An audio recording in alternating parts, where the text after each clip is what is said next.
Queria que os irmãos abrissem a sua Bíblia em Atos 19, livro de Atos, capítulo 19, onde nós leremos um trecho das Escrituras neste capítulo. Nós leremos a partir do versículo 8, tá? Atos 19, a partir do versículo 8.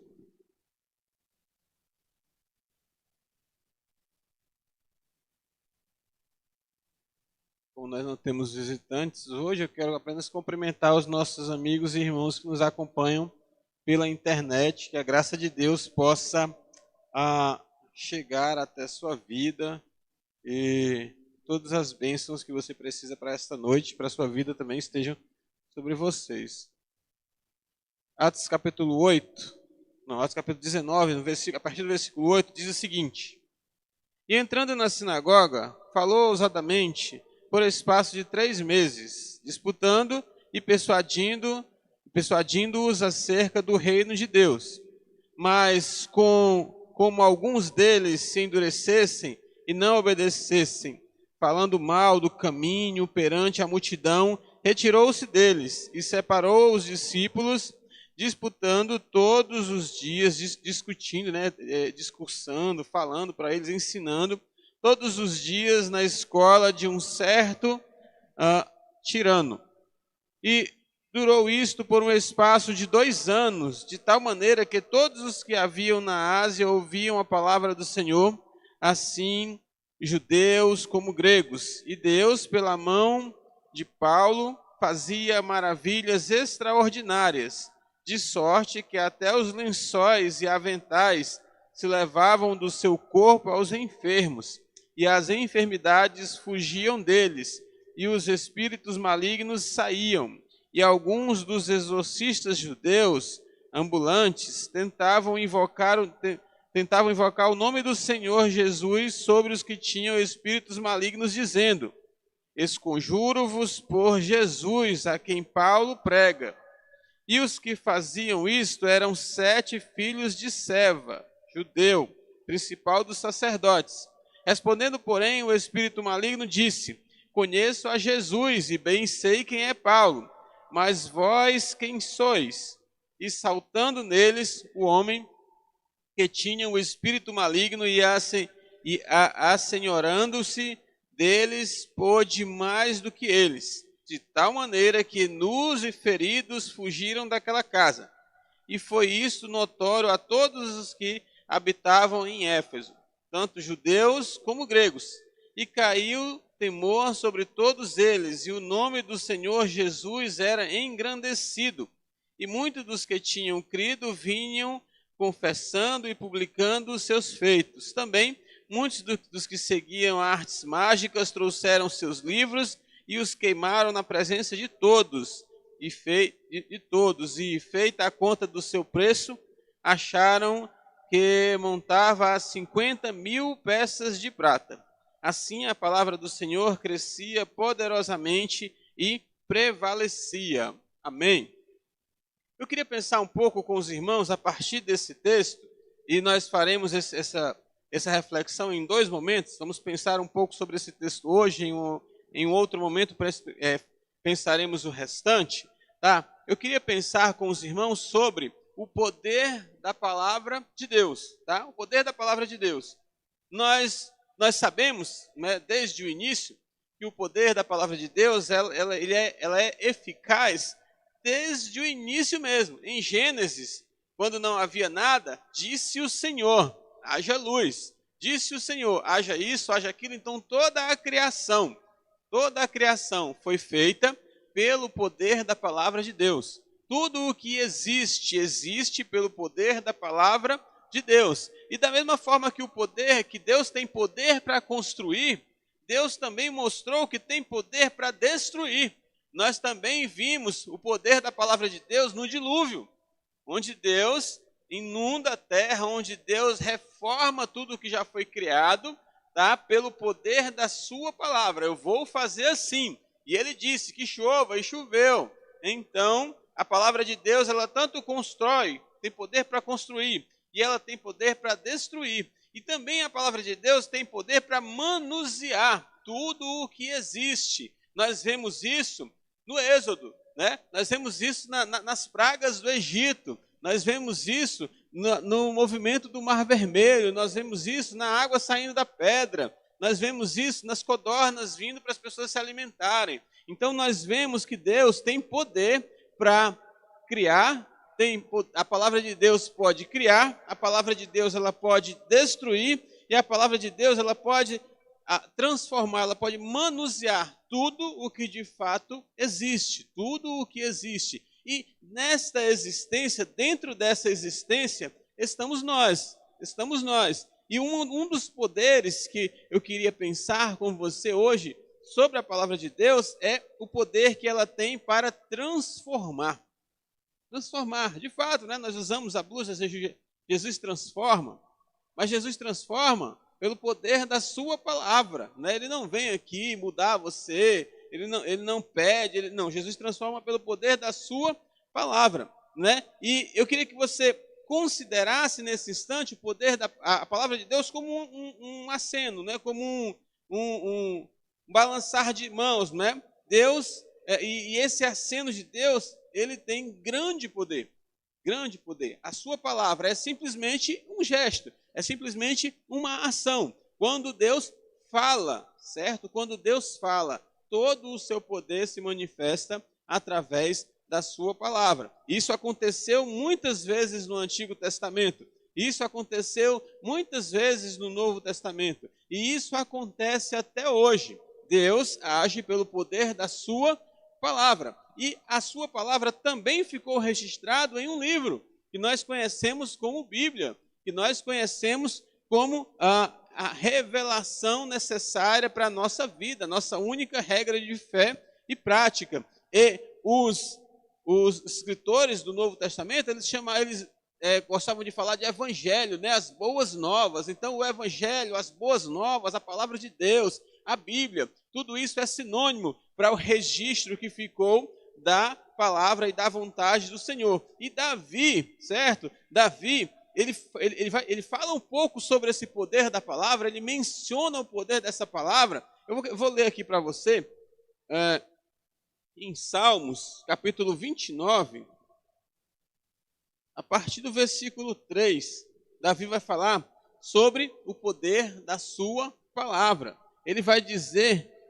deixa os irmãos abrir, né? Salmo 29, 3, ele vai dizer o seguinte: a voz do Senhor ouve-se sobre as suas águas, o Deus da glória troveja, o Senhor está sobre muitas águas, a voz do Senhor é poderosa, a voz do Senhor é cheia de majestade, a voz do Senhor quebra os cedros, sim, o Senhor quebra os cedros do Líbano, ele os faz saltar como um bezerro, ao Líbano e Sirom como filhotes de bois selvagens. A voz do Senhor separa labaredas de fogo. A voz do Senhor faz tremer o deserto. O Senhor faz tremer o deserto de Cádiz. A voz do Senhor faz partir as servas e descobre as florestas. E no seu tempo, cada um fala da sua glória.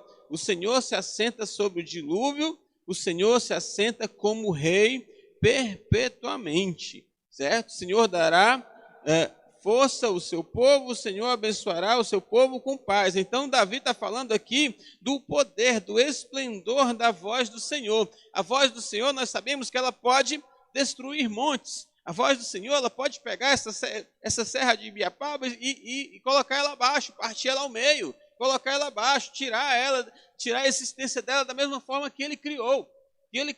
Eu não sei se você já parou para pensar, você está cerca de 571 metros do nível do mar. Você está em cima de uma construção divina. Não foi o homem que fez isso, foi Deus.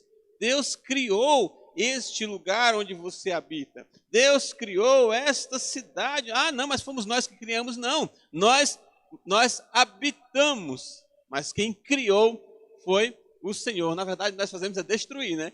Nós destruímos. Mas quem criou foi o Senhor. Enquanto nós habitamos, nós não mantemos como deveríamos, nós apenas destruímos. Mas quem criou foi tudo o Senhor. Então o Senhor, ele pode movimentar todas as águas do planeta, como nós já vimos ele fazer isso. O Senhor, Ele controla os ventos, o Senhor, Ele controla os mares, como nós já vimos isso, Ele anda sobre as águas.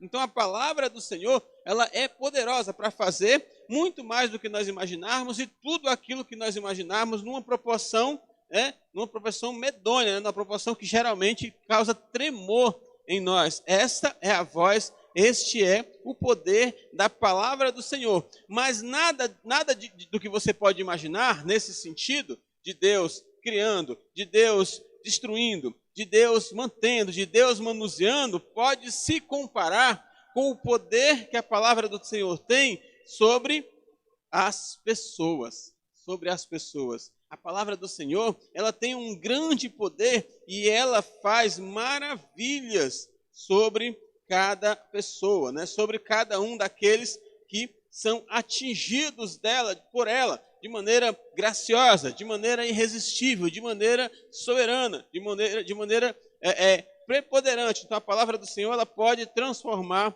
A palavra do Senhor, ela pega uma vida que está acorrentada no pecado, ela quebra essas correntes. A palavra do Senhor, ela pega uma vida que está na escuridão, ela traz essa vida para a luz. A palavra do Senhor, ela pega uma vida que estava completamente destruída, ela pega a morte. A palavra do Senhor, ela pega a morte e transforma em vida. Ela pega aqueles que estão mortos, aqueles que estão presos e traz liberdade para estas pessoas. A palavra do Senhor, ela faz reviver as pessoas. E o livro de Atos, justamente esse livro que nós estamos lendo aqui, se você for ler esse livro, ler todo ele, ele mostra um registro bem claro, de muitas vidas que são transformadas. Muitas vidas transformadas, né? O livro de Atos, na verdade, ele é o conto do início da igreja, e não tem como a igreja se iniciar, não tem como uma pessoa passar a fazer parte da igreja sem que essa pessoa seja transformada. Então, Atos é um registro muito grande de transformação, certo? Para você ter uma ideia, em Atos, nós vemos Pedro, certo? Pedro, que era o desertor, né? Não foi ele que desertou, não foi ele que foi embora, não foi ele que renunciou a Cristo. Agora, Pedro, ele foi transformado em evangelista. Aquele que renunciou a Cristo agora está pregando para que as pessoas aceitem esse Cristo. Aquele que era impiedoso, aquele que era impaciente, na sua carta ele prega para que as pessoas sejam pacientes, para que as pessoas tenham paciência, para que elas amem umas às outras. Então Pedro, de desertor, ele se transformou em um evangelista. E o que a gente falar daquele tradicionalista, né, o Tiago, aquele que colocava várias condições, aquele que questionava isso, questionava aquilo, de acordo com a tradição, hoje ele é um agregador. Hoje não, né? No tempo dele, lá em Atos, ele era um agregador. Ele juntava pessoas para Cristo. Ele estava trabalhando para reunir os gentios para Cristo, coisa que na mente de Tiago não passava isso de maneira nenhuma. Um gentio buscando a Deus. E agora ele estava buscando pessoas, buscando gentios para buscar a Deus. Ele era um introdutor de gentios na igreja, se você vê a história de Tiago. E o que falar de Saulo? Saulo, ele era um destruidor de igrejas. E aí Deus o transformou e fez dele um plantador de igrejas. Aquele que destruía igrejas, agora ele está trabalhando para construir igrejas. Todas essas transformações, elas são feitas pelo poder da palavra do Senhor, certo? Timóteo, ele era um rapaz tímido ali, né? Mãe, vó, um rapaz bem tímido ali, tá? Ele se transformou em um dos grandes reedificadores, em um dos grandes mantenedores, em um dos fortes e corajosos servos do Senhor, ao ponto de Paulo chegar para ele, né, e dizer assim, o pessoal quer matar o pastor, eu vou me embora, tu fica aí. E ele ficou, certo? Ele ficou. Imagina você sendo pastor de uma igreja, certo? E o pastor saindo pela porta dizendo assim, a turma está querendo me matar, eu vou me embora, tu fica aí. E ele ficou, certo? Ele ficou, e uma das grandes questões dele não era nem a perseguição, né? Uma das grandes questões, um dos grandes sofrimentos dele era que as pessoas não davam tanto crédito ao que ele falava por causa da pouca idade dele. Então nós percebemos que a palavra de Deus, ela pode transformar pessoas, ela pode transformar vidas, ela pode transformar histórias. O poder que há na palavra de Deus pode transformar uma pessoa, pode transformar um vilarejo, pode transformar uma cidade, pode transformar um continente, né? O que falar das viagens de Paulo? Paulo viajou ali pela Ásia Menor e nós podemos contar a história da Ásia Menor antes de Paulo e depois de Paulo. Não por causa de Paulo, mas por causa da palavra que ele pregava. Por causa do poder que continha na palavra que ele pregava. Nós podemos trabalhar, nós podemos nos esforçar, nós podemos nos dedicar, nós podemos renunciar a nós mesmos, nós podemos nos entregar e servir a esta palavra, e nós, Igreja Batista, podemos também transformar a história de Croatá, a história antes do Evangelho e a história depois do Evangelho pregado de forma autêntica. A minha história já mudou, a sua história já mudou. Está na hora de nós mudarmos a história de mais pessoas, porque nós sabemos que a palavra de Deus é poder para transformar todos aqueles que creem nela. Então a palavra de Deus transforma. O grande poder da palavra do Senhor é a transformação, e a transformação genuína. Mas eu queria citar 3 características que são nossas, que são do ser humano, que são inerentes ao ser humano, que estão arraigadas ao ser humano, para que nós possamos entender as pessoas lá fora, para que nós possamos entender a nós mesmos, para que nós possamos entender as diversas situações pelas quais nós podemos nos deparar, as diversas situações pelas quais nós podemos, das quais nós devemos encarar em determinadas situações. A primeira característica dessas é que nós, antes de sermos transformados pelo Senhor, e algumas pessoas ainda insistem depois, mas antes de sermos transformados pelo Senhor, nós somos pecadores e teimosos. Pecadores e teimosos. As pessoas, elas são pecadoras e elas são teimosas. Elas insistem no pecado. E isso vem de um termo muito conhecido nosso e que nós conheceremos mais lá no futuro, que é a depravação total que nós herdamos de Adão. Nós herdamos, né? De Adão. É a depravação total. O ser humano, ele é totalmente depravado. Não é que o ser humano faz a maior maldade que ele pode fazer, não é isso. É que não há nenhuma área do ser humano da qual ele consiga resistir ao mal. Não há nenhuma vertente, não há nenhuma circunstância do ser humano que ele possa resistir ao mal, porque ele é totalmente depravado, certo? Isso nós recebemos de Adão. Nós recebemos isso de Adão. Ah, pastor, mas nós somos assim, nós fomos transformados por Cristo. Quando você entrega a sua vida ao Senhor, quando você crer no Senhor Jesus, o Senhor Jesus, ele quebra esta depravação total. Ele desfaz essa depravação total pelo poder do Espírito Santo dele. Mas nós ainda lembramos dessa característica e pessoas ainda insistem em teimar no pecado. O ser humano, ele continua teimoso, ele continua pecador. Agora ele faz isso porque ele quer, porque ele pode não fazer. Ele pode não fazer. O crente, o cristão, nós sempre podemos não fazer. Nós sempre podemos não fazer. Não existe. Você até pode questionar, mas não existe na vida do cristão a história de um pecado sem querer. Não existe, porque o cristão, ele não peca sem querer quem está lá fora. Porque quem está lá fora não tem opção. Ele é totalmente depravado, não é? Nós não. Nós já não somos mais assim, nós podemos não pecar. Mas, pastor, por que nós pecamos? Porque nós somos teimosos. Faz parte da natureza humana. Ainda está conosco essa teimosia. Ainda está conosco essa rebeldia à palavra do Senhor. Ainda está conosco esta vontade de ir para o lado esquerdo quando o Senhor quer que a gente vá para o lado direito. E é muito bom nós entendermos isso, para quando nós formos falar desta palavra que tem o poder para transformar a vida de muitas pessoas, elas vão teimar, elas vão resistir, elas vão tentar não ouvir, elas vão tentar não obedecer. E para que nós também possamos nos entender, para que você possa se entender. Você continua pecador, você continua teimoso. Seu coração, ele continua pecador, seu coração, ele continua teimoso. Por isso que a palavra de Deus fala para nós termos cuidado com o nosso coração. Com o nosso coração, para nós não estarmos dando ouvido ao nosso coração, e sim ao Espírito Santo que há em nós. Essa é a primeira característica do ser humano que nós precisamos entender, para que a gente possa pregar essa palavra que tem o poder. Porque muitas das vezes nós pregamos a palavra para uma pessoa e nós dizemos assim: ah, pastor, eu preguei a palavra, o Senhor falou que a palavra poderia transformar a vida do meu primo. Eu preguei a palavra para o meu primo e ele nem ligou, ele foi brincar comigo. Calma, ele é um teimoso pecador. Ele continua teimando em pecar. ele continua teimando em estar longe do Senhor. Você tem que continuar insistindo, você tem que continuar pregando para ele, porque ele vai tentar continuar vivendo em rebeldia ao Senhor. Uma outra característica do ser humano que nós também precisamos entender para nós pregarmos essa palavra, que é o poder de Deus para transformar as pessoas, é que nós somos atraídos, certo? Nós somos apegados, somos atraídos e somos apegados às coisas deste mundo.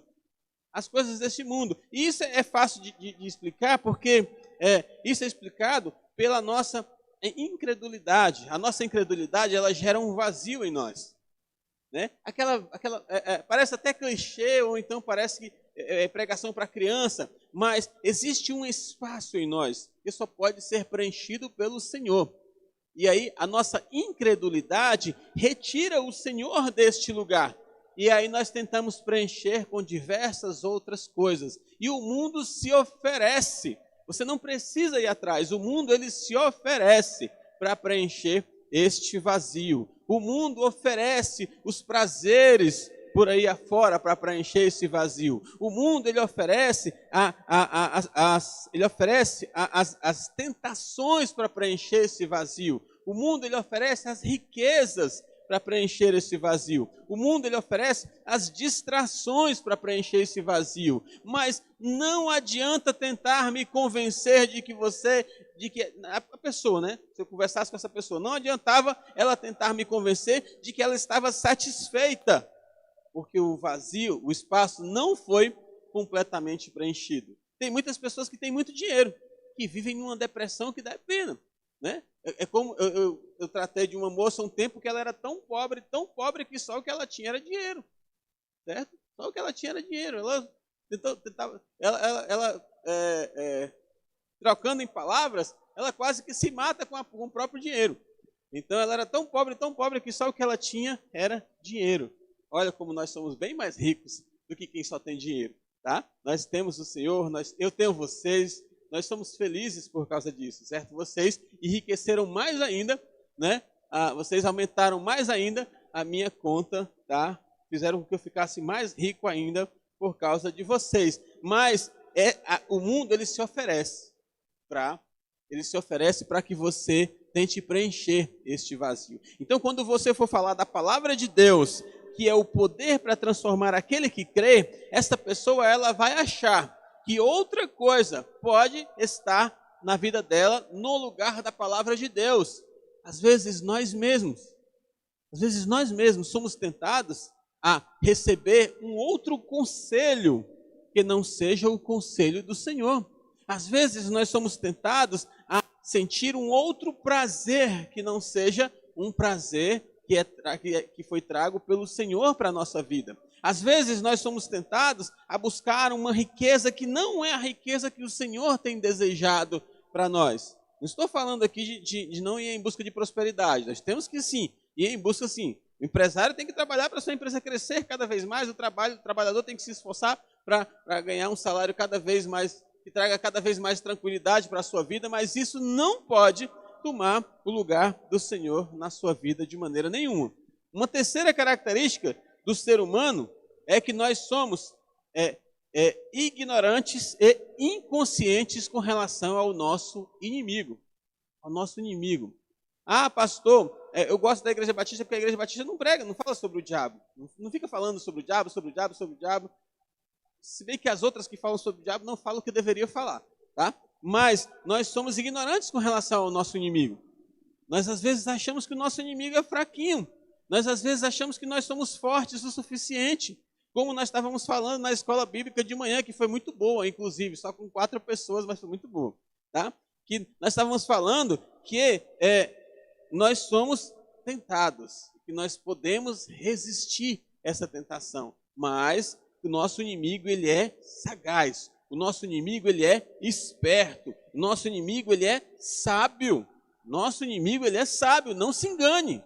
Nosso inimigo, ele é poderoso, não se engane, ele não é mais poderoso que o Senhor, mas ele é bem mais poderoso que você, tenha cuidado com isso. Às vezes nós fomos transformados pelo Senhor, nós fomos renovados pelo Espírito Santo, nós somos reavivados e somos animados e somos fortalecidos pelo Espírito Santo e achamos que podemos enfrentar qualquer um de peito aberto, como o Superman. Não é assim, certo? Não é assim. Nós não somos assim, é o Espírito Santo que nos envolve. Qual que é o conselho do Senhor? Eu gosto muito daquele versículo.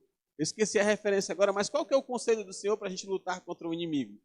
Submeta-se a Deus e resista ao diabo e ele fugirá de vós. Certo? Este é o conselho. O que é se submeter ao Senhor? Se submeter ao Senhor é fazer igual um menino sem vergonha faz quando ele bate no colega. O que ele faz? Ele corre para debaixo das pernas do pai ou para debaixo das pernas da mãe. Certo? Ele fica debaixo das pernas do pai, debaixo das pernas da mãe. Ele fica ali porque ele está protegido. Ele sabe que o coleguinha não vai bater nele enquanto ele está ali. Certo? Ele sabe que ele não vai ser ferido enquanto ele está ali. Tá? Quando você, até depois de adulto, né? Às vezes a gente passa por situações que a gente diz assim, eu queria meu pai, eu queria minha mãe. Porque nós sabemos que com o pai e com a mãe nós estamos protegidos. Então, quando ele diz submeta-se a Deus, se proteja em Deus. E quando você estiver protegido em Deus, ali debaixo do Senhor, o diabo vai ficar lá de longe te chamando. Ele vai ficar lá de fora te chamando. Você está lendo Bíblia, você está orando, você está vindo para a igreja, você está sendo fiel, dízimos, ofertas, você está contribuindo, participando da igreja, você está se submetendo ao Senhor. Mas ali na calçada, o diabo está chamando você. Está chamando você. Certo? E aí a palavra diz, se proteja com o Senhor e resista ao chamado do diabo. Porque aí assim ele vai se afastar de você. Ele não vai desistir de você. Ele vai se afastar de você. Então nós não entendemos o quanto poderoso. E aí, por causa disso, nós às vezes somos envolvidos, e aí é que eu vou usar um termo bem literário, nós somos envolvidos pelo canto da sereia. Pelo canto da sereia. É aquele canto bonito, certo? O navegador está ouvindo aquele canto bonito, né? Aquela mulher bonita penteando os cabelos em cima da pedra, e aí o navegador vai lá e quando dá fé a sereia engole ele inteirinho, né? Assim que a história conta. Então, nós às vezes somos envolvidos pelo canto da sereia. Parece bonito, parece legal, parece interessante, parece bom. E aí nós acabamos aceitando aquilo que é bom, acabamos abraçando aquilo que é bom, ignorando o poder de quem está por trás daquilo que está nos oferecendo, daquilo que está sendo oferecido. E de uma outra forma, às vezes, né, nós nos envolvemos e nos jogamos, de uma outra forma nós resistimos a todo e qualquer chamado espiritual, já para não correr este risco, nem um lado e nem o outro. Nós que somos crentes, nós temos um dom chamado discernimento dos espíritos. Você tem esse dom, porque você tem o fruto do Espírito, né? O fruto do Espírito ele é feito de várias fatias. Uma das fatias é o discernimento dos espíritos. Então diga, Senhor, me ensina a usar esse discernimento. Me ensina a entender as coisas espirituais. Me ensina a entender as tentações espirituais. Me ensina a entender os chamados espirituais. Me ensina a entender a guerra espiritual que está ao meu redor.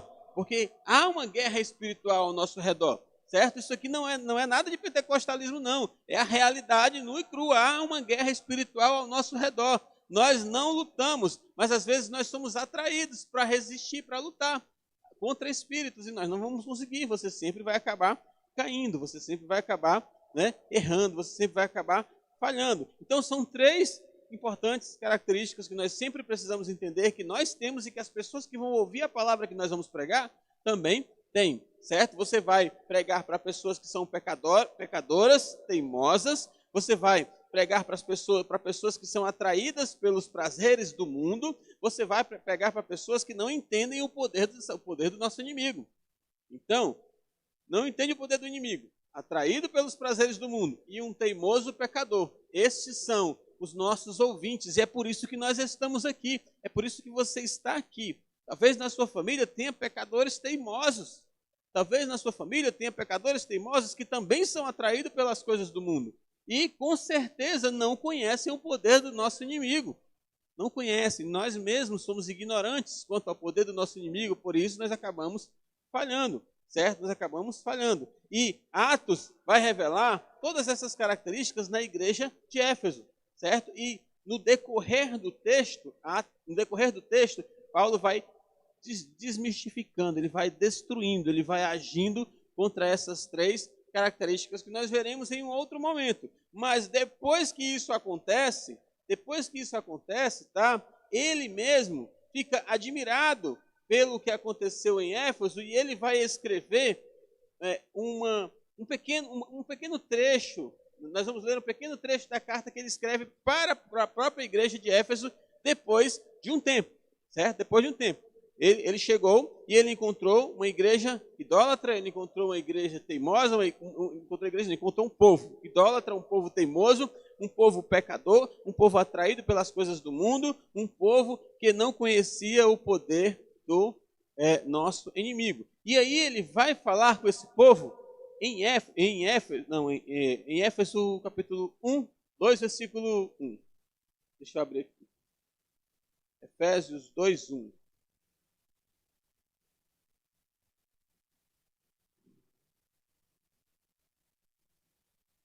Está menor, vou ler aqui, está maior. Ele vai dizer o seguinte, Efésios 2, 1, certo? Nós vamos ler do 1 até o 5. Ele vai dizer assim: vocês estavam mortos por causa da sua desobediência e dos seus muitos pecados.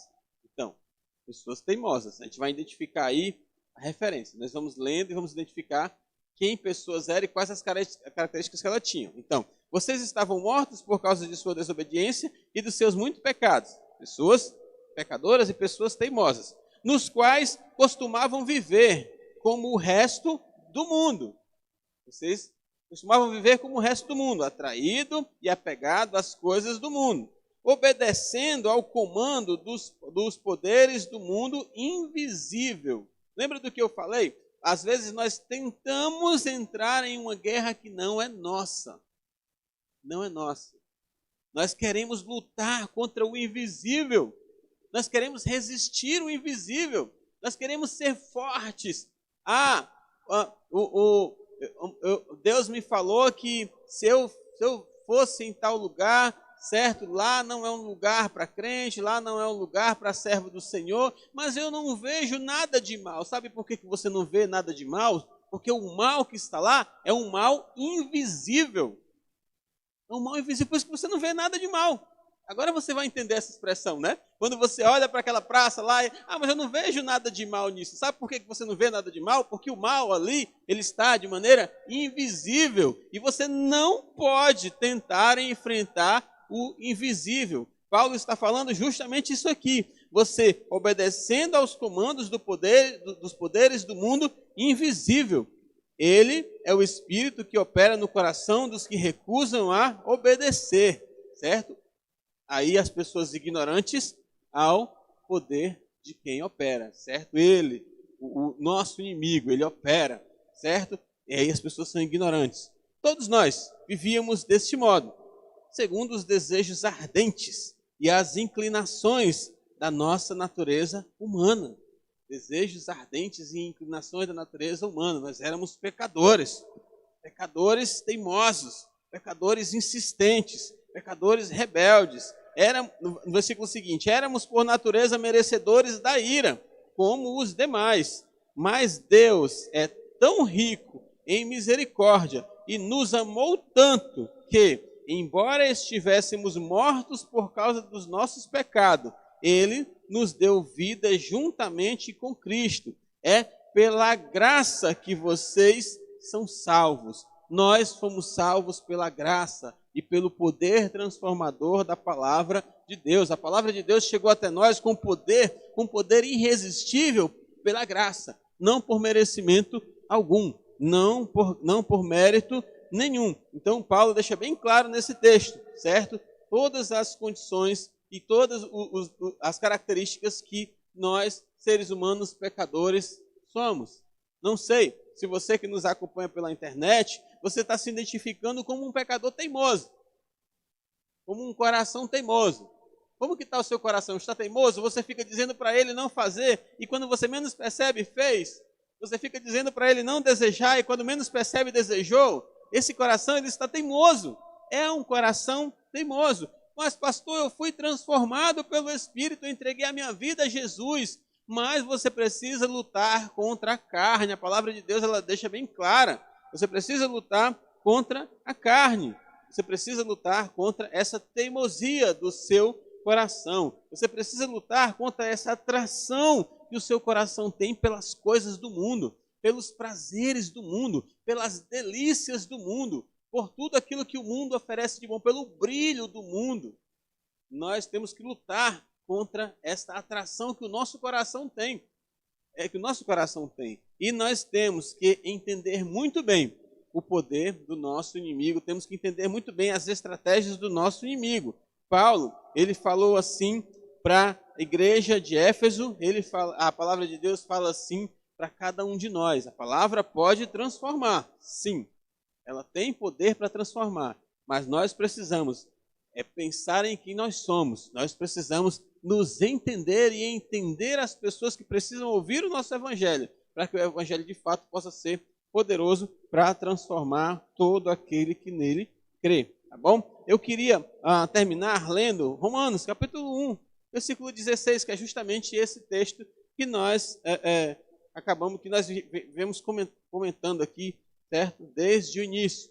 A palavra de Deus em Romanos, capítulo 1, versículo 16, diz o seguinte: porque não me envergonho do evangelho, pois é o poder de Deus para a salvação de todo aquele que crê, primeiro do judeu e também do grego, porque nele se descobre a justiça de Deus de fé em fé, como está escrito, mas o justo viverá pela fé. Então, é o poder de Deus que transforma. O evangelho é o poder de Deus que transforma. A palavra de Deus tem poder para transformar. A palavra de Deus, ela vai transformar os Efésios de uma maneira maravilhosa, de uma maneira miraculosa. E essa transformação nós veremos de maneira mais específica na próxima vez que nós nos encontrarmos aqui, tá bom? Mas eu queria ler para você, eu falei tanto que a palavra de Deus transforma, eu queria ler para você uma mensagem de WhatsApp que eu recebi há pouco tempo atrás, antes de vir para cá, certo? Eu vou ler para você aqui, vou tentar ler para você uma mensagem de WhatsApp que eu recebi. Eu salvei a mensagem, perdi a mensagem no WhatsApp, né? Mas graças a Deus eu salvei o texto e tenho ele guardado com muito carinho. O texto diz o seguinte: saudações, pastor. Saudações, pastor. Eu aceitei o seu insistente convite e fui à sua igreja, espremida entre um desespero e uma esperança. Um desespero profundo e devastador, que me fazia enxergar nada mais do que a escuridão da incerteza à minha frente. E uma esperança ilusória de que o seu Deus pudesse me ajudar. Até então, eu me agonizava com cada palavra e com cada aspecto da história da minha vida, tentando entender o porquê da minha ainda existência. Eu conheci ela através da filosofia, tá? Por isso que o texto está meio rebuscado. Decidida a encerrar essa triste história, resolvi comunicar meu fim ao responsável pela criação dessa miserável vida, dando a ele um veredito e o condenando por tal ação. No entanto, quero que saiba que quando saí do culto, eu estava diferente. Eu era uma nova pessoa. Desde domingo, durante toda essa semana, tenho descartado lentamente os diversos motivos que estavam me levando ao fim. Tenho desafiado sentimentos que destruíram por longos anos o meu sorriso. Abandono a cada oração os impulsos que me certificam da autodestruição como o melhor remédio. Estou experimentando novos pensamentos e maneiras de me comportar, baseado não apenas no que ouvi no domingo, mas nas coisas que tenho lido na palavra de Deus. Exatamente aquela Bíblia que me deste e a joguei para debaixo da estante. É ela que estou lendo. Estou encantada com a possibilidade de ser refeita. Pastor, eu entrei na sua igreja com um revólver e uma nota de suicídio na bolsa. De agora em diante, irei apenas com a minha Bíblia na mão. As circunstâncias não mudaram muito, mas eu mudei. Pastor, o Senhor estava certo. Jesus transforma. Certo? Isso aqui é um relato de como que a palavra de Deus pode, de fato, transformar a vida de alguém. Como, de fato, pode transformar a sua vida, a minha vida, a nossa vida, não só pela metade, não só por um pouco tempo, mas de maneira completa e de maneira definitiva. Eu até trouxe uma foto dessa moça, mas como eu não consegui falar com ela, né, aí eu achei melhor não colocar, porque eu não recebi autorização dela para colocar a foto dela, tá? Mas ela tinha decidido acabar com a sua própria vida e ela foi para a igreja só para dizer para Deus, Deus, vou me matar e a culpa é sua. Certo? Porque você foi que criou essa vida miserável. E ela ouviu a palavra e foi transformada pela palavra, porque a palavra é o poder de Deus para transformar todo aquilo que nela crê. Certo? Uma teimosa pecadora que gostava mais dos prazeres do mundo do que dos prazeres que Deus podia oferecer para ela, que não conhecia de maneira nenhuma os poderes do mal, que estava sendo tragada pelo nosso inimigo, mas pela misericórdia de Deus foi resgatada pelo seu Espírito Santo. Você também já foi resgatado pelo Espírito Santo do Senhor. Então, tenha muito cuidado, porque nós podemos ser tentados a continuar teimosos. Nós podemos ser tentados a continuar teimosos. O inimigo, ele continua se disfarçando em anjo de luz diante de nós. O inimigo, ele se disfarça diante de você. Ele não é besta. Ele sabe que você é crente. Ele sabe que você entende a palavra. Então, ele não vai aparecer de qualquer jeito para você, não. Ele vai aparecer de maneira graciosa, amigável, atraente, bondosa e quase que irresistível. Porque a única coisa irresistível é a graça de Deus. Quase que irresistível. Tenha muito cuidado, porque a palavra transforma, mas nós somos tentados a achar que não fomos transformados pelo Senhor. Amém?